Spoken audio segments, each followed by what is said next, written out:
Eneo nafikiri msajili wa michezo yuko hapa. Naam? Aliweka msajili wa michezo wako, kuna mtu kasogea pale. Ni wewe? Okay. Msajili wa michezo, nilitaka mkamilishe taratibu za Simba.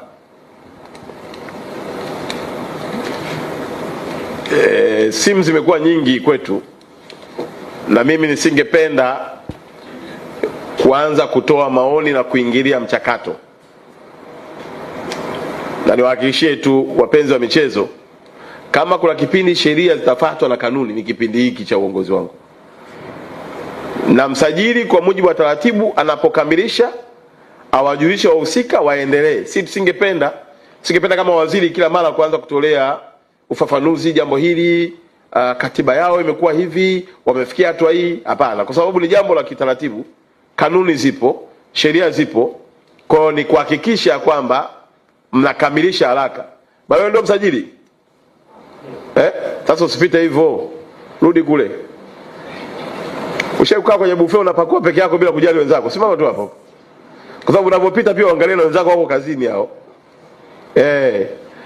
Jambo la Simba kamilisha. Na nimeambiwa nataka kuniona, mimi usinione. Si kanuni unazijua? Sheria tunajua. Kwa mujibu wa taratibu, kanuni na sheria tekeleza. Ile gari ikiitwa ST maana yake taratibu, sheria na kanuni. Kamilisha, na ikiwezekana kabla ya mwezi huu wape majibu wana Simba, waendelee na utaratibu wao.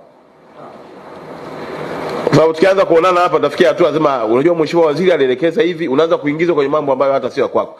Viongozi na watendaji wote, as long as wewe ndio msimamizi wa taratibu, wewe ndio mwenye sheria, simamia sheria, simamia kanuni.